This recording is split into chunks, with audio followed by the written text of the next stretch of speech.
புரட்சியாளர் அம்பேத்கர்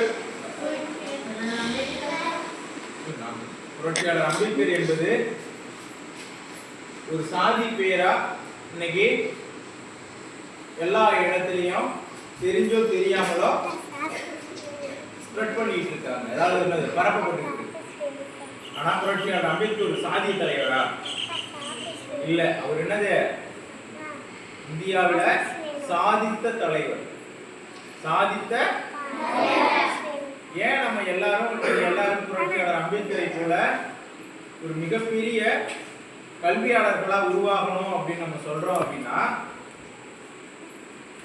நம்ம கிட்ட காசு இருந்தா எடுத்துக்குவானுங்க, நிலம் இருந்தா பிடிக்குவாங்க. இது எல்லாருக்குமே தெரிஞ்சது. ஆனா நாம பெறுகின்ற கல்வியை யாராலையும் எடுக்க முடியாது. அதனாலதான் நம்மள என்ன சொல்றாரு புரட்சியாளர் அம்பேத்கர், தன்னிறைவு பெற்ற கல்வியாளர்களா என் பிள்ளைகள் என்ன பண்ணணும் உருவாக்கணும் அப்படின்றதுக்காக தன் வாழ்நாளையே நம்ம எல்லாரும் எது ஒரு காலங்களில் மிகப்பெரிய இன்டலெக்சுவலா உருவாகணும் அப்படின்னு கல்விக்கு நம்மளாம் படிச்சு பெரிய ஆளாகணும்னு நம்ம படிக்கிறதுக்கு எல்லா வழிவகையும் உருவாக்கிட்டு இன்னைக்கு புரட்சியாளர் அம்பேத்கர் நமக்கு ஒரு மனித குல தெய்வமா நமக்கு வழிகாட்டியா இன்னைய வரைக்கும் இருந்துகிட்டு இருக்காரு. அப்போ நம்ம என்ன செய்யணும் அப்படின்னா, அதை எல்லாரும் உருவாக்கிட்டு ஒவ்வொருவரும் புரட்சியாளர் அம்பேத்கரை போல நம்மளை கல்வியாளர்களா உருவாக்கிக்கணும். கல்வியாளர்களா உருவாக்குறது மூலமா நாம இந்த சமூகத்துல தலை நிமிர்ந்து நடக்க முடியும். தலை நிமிர்ந்து நடக்க முடியும். அப்ப படிக்கலாம் தலை நிமிர்ந்து நடக்க முடியாதா? நீ கேட்கலாம். படிக்கலாம் தலை நிமிர்ந்து நடக்க முடியாதா? முடியாது. நம்ம அப்பாவை வாடா போடான்னு கூப்பிட்டவன், நம்ம அம்மாவை வாத போதன்னு சொன்னவங்க ஒண்ணு எப்படி சொல்லுவாங்க, நீ படிச்சுட்டு ஒரு சமூகத்துல நல்ல இடத்துல நல்ல கல்வியாளரா ஒரு பிஓவாவோ ஒரு தாசில்தாராவோ ஒரு கலெக்டராவோ ஒரு இன்ஸ்பெக்டராவோ ஏதோ ஒரு அதிகாரம் நிறைந்த பதவியில நீ கல்வியின் மூலமா படிச்சுட்டு அந்த இடத்துல உட்காரும் பொழுது உன்னை எப்படி கூப்பிடுவாங்க? அவ்வளவுதான் நம்மளோட இது என்னது, உன்னை எப்படி கூப்பிடுவாங்க அதை மட்டும் சொல்லுங்க பார்ப்போம். எப்படி சொல்லுவாங்க? வாங்க ராமசாமி மோல, வா முனுசாமி மோல, வா தங்கம் மோல அப்படின்னு சொல்லுவாங்க. எப்படி சொல்லுவாங்க?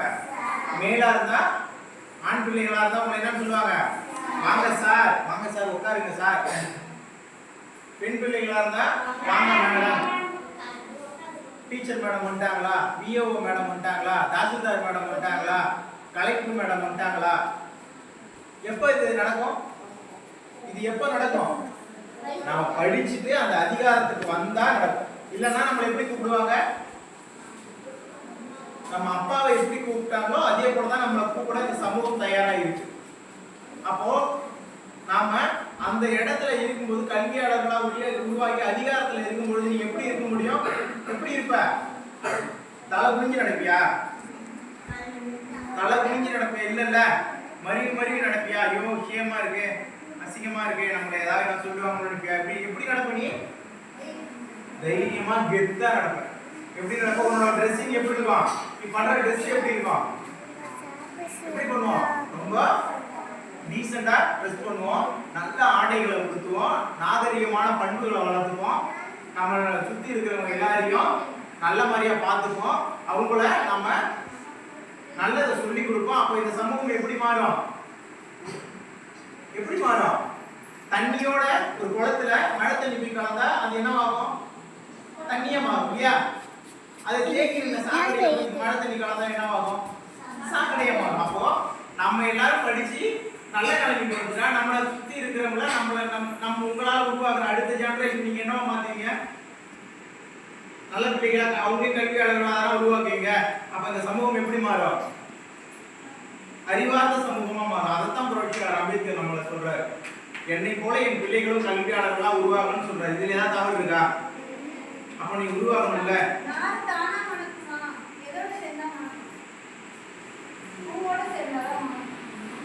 சரியா?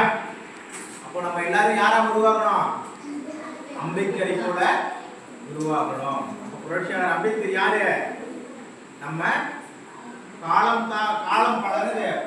தாண்டிய தலைவர். இந்த தலைவர் இப்போ இன்னைக்கு நாங்க கொண்டாடுறோம், நாளைக்கு நீங்க கொண்டாடுவீங்க, நாளைக்கு உங்க பிள்ளைகள் கொண்டாடுவாங்க, நாளைக்கு நம்ம எல்லாரும் மறைஞ்சுக்கிட்டே போயிட்டே இருக்கோம். ஆனா புரட்சியாளர் அம்பேத்கர் என்னது ஒவ்வொரு தலைமுறையும் தூக்கி வச்சு கொண்டாடிக்கிட்டே இருக்கோம். ஏன் அவரு ஏன்னா தன்னோட நலனுக்காக இல்லாம இந்த சமூகத்தினுடைய நலனுக்காக வரக்கூடிய எதிர்காலத்தினுடைய நலனுக்காக பாடுபட்டு எல்லா வழிவகையும் உருவாக்கி விட்டு போயிருக்காரு. அதனாலதான் புரட்சியாளர் அம்பேத்கர் என்ன பண்றாரு, இன்னமும் சாகாம இருக்காரு. யாரு? புரட்சியாளர் அம்பேத்கர் இன்னும் செத்துட்டாரா? இல்ல, இன்னமும் உயிரோட இருக்காரு. அதனாலதான் நம்ம பேசிட்டு இருக்கோம். நம்ம ஊர்ல இருக்க முனுசாமியோ கந்தசாமியோ ராமசாமியோ இல்ல அம்பேத்கர். அவங்கள பத்தி நம்ம பேசுறோமா? பக்கத்து வீட்டு மாயாண்டியை பத்தி பேசுறோமா? அந்தாண்ட வீட்டுல இருக்கிறவங்க பத்தி பேசுறோமா? இல்ல, இறந்துட்டாங்கன்னா அவரோட முடிஞ்சது இல்லையா? ஆனா அம்பேத்கரை பத்தி நம்ம பேசிட்டு இருக்கோம். ஏன் பேசுறோம்? ஏன் பேசுறோம் தங்கம்? ஜாதி பாகுபாடே இல்லாம தம் இனமான தம் இனம்னா என்ன? நம்மளோட இனம் மனித இனமா? மனித இனம். அப்ப அவங்க ஜாதி இல்ல. எந்த ஜாதியா இருந்தாலும் எல்லாருமே மனித இனம் தானே. அந்த குலத்துல பிறந்த பெண்ணும் வேலைக்கு போகணும். அப்ப வேலைக்கு போகணும்னா படிக்கணும் அப்படின்னு சக மனிதர்களுக்காக தான் அவர் போராடினாரு. அதுல எல்லாருமே முன்னுக்கு வந்தாங்க. ஆனா முன்னுக்கு வந்துட்டு எந்த பாதையை கடந்து வந்தோன்ற நன்மையை மறந்துட்டாங்க. அதனால இப்ப ஜாதின்னு பிரிச்சு தலைவரை ஜாதி தலைவரா ஆகிட்டாங்க. ஆனா அவரு சக மனிதருக்காக போராடின தனித்துவம் வாய்ந்த சிறந்த கல்வியாளர், சிந்தனையாளர், சிந்தனை சிறுமி அவருடைய வார்த்தைகளே இல்லை. புரியுதுங்களா? நம்ம யாரா மாறணும்? வேகமா சொல்லுங்க.